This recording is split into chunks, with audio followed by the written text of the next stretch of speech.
Eu gostaria de agradecer imensamente a presença da doutora Cássia Senger aqui no nosso estúdio. Ela que aceitou o convite para falar de um tema tão importante. Doutora, eu gostaria que a senhora iniciasse o nosso programa falando o que é o ceratocone, explicando para o nosso telespectador o que é esta doença. O ceratocone é uma doença degenerativa que faz uma alteração na estrutura corneana.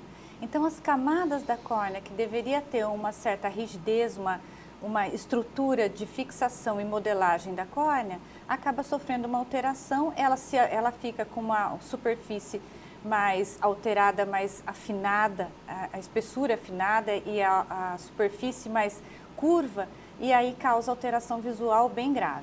O que é essa córnea? A córnea é a primeira camada dos olhos, né? Então, quando a gente olha para a pessoa, quando a gente consegue enxergar a íris, ou seja, azul, verde, marrom, castanho, etc., antes dessa íris está a córnea, essa película transparente que permite que a imagem, que a luz adentre os olhos e vá até a retina para que a gente consiga enxergar. Tá, então, uma alteração nesta córnea, uma degeneração, como a senhora falou, é o tal do ceratocone. Isso, ceratocone, né? Então, a córnea fica em formato de cone e não mais com a curvatura que ela deveria ficar. Ela ajuda a fazer a refração. Então, a luz bate nos objetos, reflete em direção aos nossos olhos e ao adentrar os nossos olhos, ela sofre uma convergência dos raios para que a gente consiga enxergar as coisas de maneira natural e focadas. Ela é uma grande estrutura que é responsável pelo foco da imagem. Quando está alterado, eu tenho essa superfície muito cônica, muito curva, e aí eu tenho uma alteração nessa refração e vou enxergar tudo embaçado. Certo. Então, o sintoma do ceratocone é justamente isso que a senhora falou, um embaçamento da visão. Um embaçamento visual, isso. Então, você pode perceber uma perda visual devagarinho ou até abrupta, dependendo de como se comporta essa doença na córnea. A partir de que idade começa a se manifestar essa doença? Normalmente, no início da puberdade, até a idade adulta inicial. Geralmente, entre 12 e 18 a 24 anos é o período que ele mais se manifesta. Doutora, isso daí se corrige com óculos? Tem algum remédio para se usar para que a pessoa volte a enxergar? Olha, doutor, no início a gente sempre tenta fazer a correção com óculos. Então, já que eu estou com uma córnea que faz uma alteração na refração, eu coloco um óculos, um anteparo óptico para tentar fazer essa correção. No início isso é possível sim, mas em alguns casos a doença progride, a gente precisa evoluir esse uso de um auxílio óptico. Usa-se uma lente de contato, geralmente rígida, gás permeável, porque eu preciso que eu tenha um controle da superfície corneana para refazer essa estrutura. E em casos mais avançados ainda, eu não consigo mais utilizar a lente de contato. Então, a gente hoje em dia pode utilizar recursos que estão aí bastante disponíveis hoje, que seria o anel interestromal, onde eu faço uma correção da curvatura dessa córnea, ou ainda, em casos mais graves ainda, o transplante corneano. Certo. Estas pessoas que têm a doença, o ceratocone, estas pessoas necessariamente evoluem? Existe alguma coisa que faz isto piorar? Isso, não necessariamente evolua para o transplante, mas é uma doença que a gente precisa ter um controle. Então vamos lá. Hoje já se sabe que um grande fator, além do fator genético para predispor a doença ceratocone, um fator ambiental e hábito que leva a essa alteração ser tanto mais precoce quanto mais grave, é o hábito do coçar, apertar os olhos. Então, a criança alérgica, por exemplo, ou o adulto alérgico, que tem esse hábito, ele está mais propenso a desenvolver o ceratocone, até uma degeneração nessa estrutura. Então, se a gente controlar bastante os nossos hábitos, quer dizer, controlar a alergia, as rinites, o hábito de coçar os olhos, manter o olho saudável, estar sempre consultando o oftalmologista para que ele consiga, através dos exames, ele consegue prever, ele consegue ver que está tendo uma alteração e logo no início tomar algumas providências. Entre elas, tanto mudar o teu hábito de coçar os olhos, quanto de repente usar uma lente de contato, tem a ceratologia, tem vários tratamentos aí que a gente consegue e geralmente não evolui para um caso tão grave. Doutora, existe algumas pessoas que advogam o uso de uma luz chamada crosslink para melhorar o ceratocone. Isso realmente dá um bom efeito? Bem lembrado, doutor. O crosslink é uma tecnologia um pouquinho mais moderna que através da vitamina B, a gente aplica na córnea a vitamina, um precursor da vitamina, e essa luz, o crosslink, vai polimerizar essa estrutura e eu consigo fazer uma reestruturação das fibras de colágeno da córnea, tornando essa córnea um pouco mais rígida e menos propensa a uma evolução. Então, em alguns casos, a gente consegue fazer um controle no qual não vá para um caso de gravidade fazendo esse tratamento preventivo. É muito importante e o seu oftalmologista vai indicar caso isso seja necessário. Geralmente, essas pessoas com ceratocone, a senhora falou que tem um fator genético e tem o gatilho, que é o coçar os olhos. Se essas pessoas evitar de coçar os olhos, elas realmente têm uma evolução bem mais lenta ou nem evoluem a doença? Exatamente, doutor. Quer dizer, o fato de você cuidar, não apertar e não coçar os olhos, você pode, mesmo tendo uma carga genética que tende a levar a essa degeneração, você pode evitar muito a gravidade, porque o ceratocone de baixa gravidade, a gente consegue levar uma vida normal. O ceratocone avançado já é um pouco mais difícil, é claro que dá para levar uma vida normal, mas a gente precisa fazer uso de alguns recursos bem mais difíceis, né? Mas sim, então é importante cuidar. Se a tua criança tem o hábito de coçar os olhos, se você tem esse hábito, é importante evitar. Consulte o oftalmologista, peça para ele dar uma olhada, se tem algum fator alérgico aí interferindo, vamos combater isso, vamos melhorar, porque você pode prevenir e manter a acuidade visual do teu filho por toda a vida. Certo. Estas pessoas, uma vez tratadas da alergia, bem acompanhadas, a evolução sendo lenta, elas não chegam na última fase, que é o transplante de córnea? Pode acontecer isso, a gente pode conseguir segurar sim, certo. O que é desejado. Para todas as pessoas é indicado esse crosslink ou não? Não, doutor, não para todas as pessoas. Depende da fase que a pessoa se encontra. Então, da idade, da espessura corneana e como está essa estrutura corneana. Então, um olho clínico vai poder fazer uma boa indicação e, a tempo, você vai evitar a progressão dessa doença. A senhora falou que é uma doença de pessoas mais jovens, na puberdade, adolescente, juvenis. Mas pessoas com mais idade também podem ter? Podem, é mais raro um pouco, mas a gente vê casos onde tem uma progressão até um pouco mais de idade. Normalmente, antes dos 30 já para a progressão, mas existe casos raros onde a gente consegue descobrir o ceratocone até numa fase um pouco mais tardia. Nós estávamos falando do gatilho do ceratocone, que é coçar os olhos. E um dos temas do programa hoje são as alergias oculares. As alergias oculares são a maior causa do prurido, da coceira nos olhos. O que pode levar a pessoa a ter essas alergias, doutora? Olha, doutor, as pessoas que têm rinite, sinusites, as pessoas alérgicas de um modo geral, a gente precisa lembrar que a alergia não vai se manifestar só no nariz, na mucosa nasal.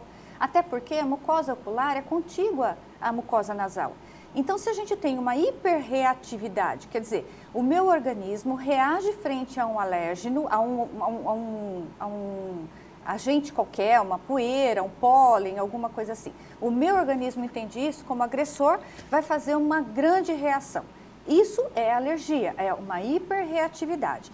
E com o prurido, a gente tem a liberação da histamina local e acontece bastante prurido. Então, é automático a gente levar a mão nos olhos e nariz.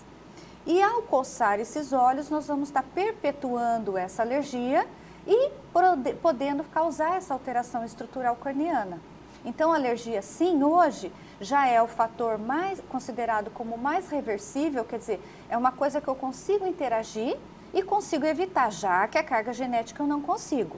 né? Então precisa sim, atenção às alergias de um modo geral e o controle, evitar todos os fatores que podem levar a essa alergia, a piorar essa alergia, como higienização do ambiente, lavagem de cortinas, retirada de tapete, cuidado com os animais domésticos, né? Então, com as crianças vale a pena a gente evitar porque vai ser significativo. Por que nesta época do ano, ou seja, no outono, inverno, tende a piorar as alergias, doutora?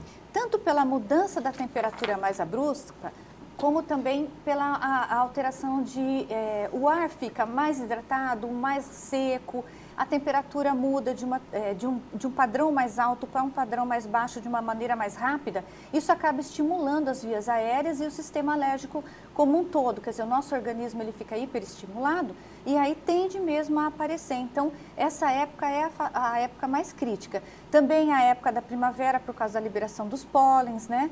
Que a gente tem bastante polinização no ar, locais onde tem mais indústrias que tem um ar mais poluído também, na época de queimada da cana, também a foligem, a fumaça pode agredir bastante e tornar isso mais evidente. Pelos de animais realmente podem piorar a alergia nos olhos? Pode. Isso não quer dizer que você precisa afastar o seu pet de estimação da criança, mas é só tomar cuidado. A criança mais alérgica, você evita, não deixa ela se aproximar, beijar o animal diretamente, lava a mãozinha da criança, evita que o animal deite na cama da criança. Algumas coisas básicas assim, você já vai conseguir ter um controle.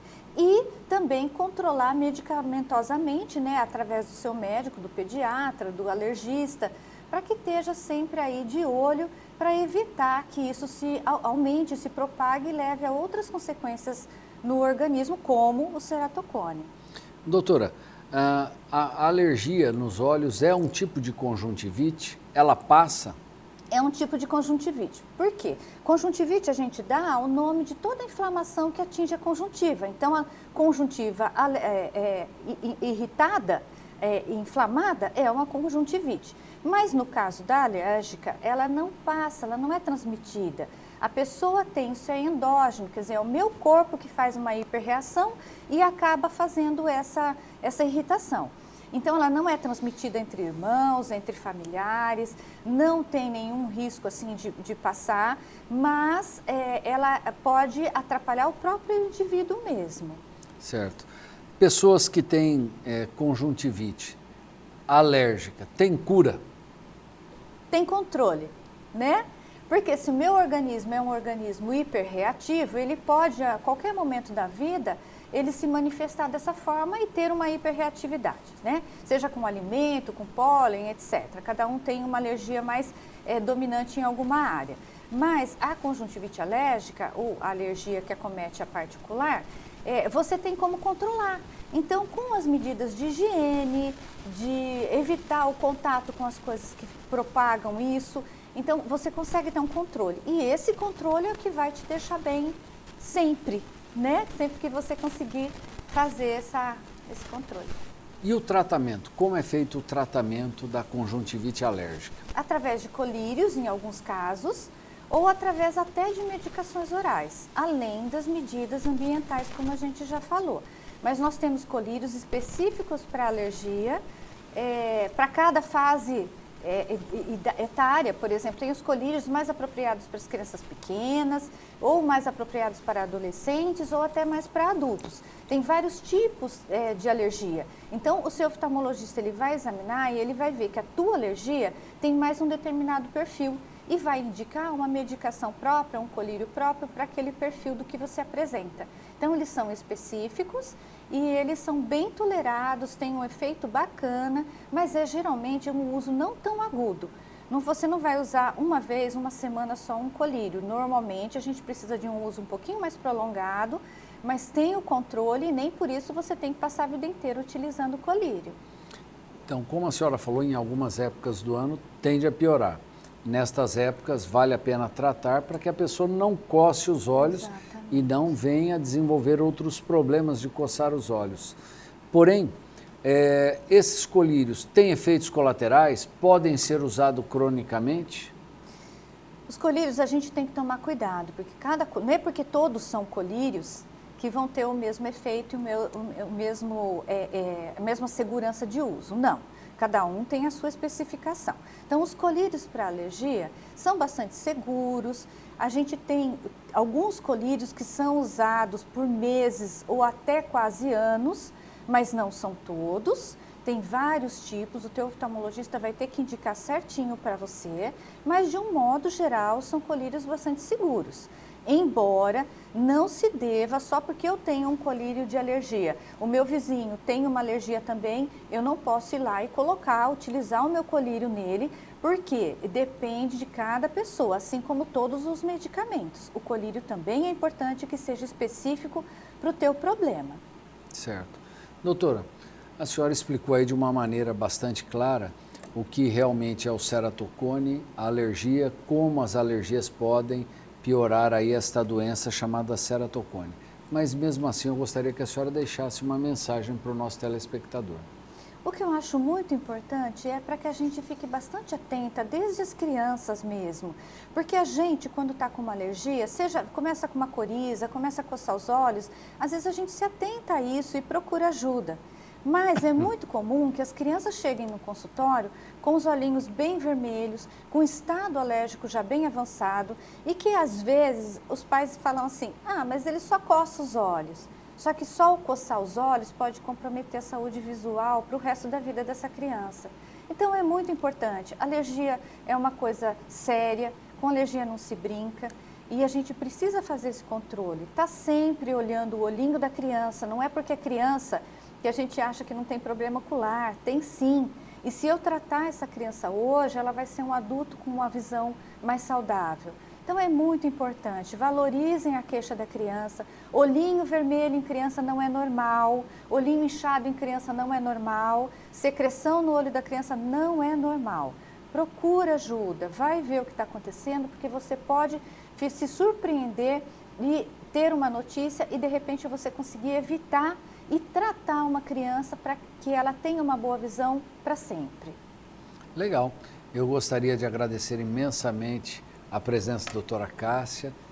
Os nossos telespectadores puderam ter informações que vai ajudá-los no dia a dia, que pode ajudar um parente, um vizinho, alguém que tem esse tipo de problema com um pouco mais de conhecimento. Então, muito obrigado. Muito obrigado a você, nosso telespectador. E fica aqui o convite para que na semana que vem estejamos juntos para mais um Prevê Saúde. Tchau.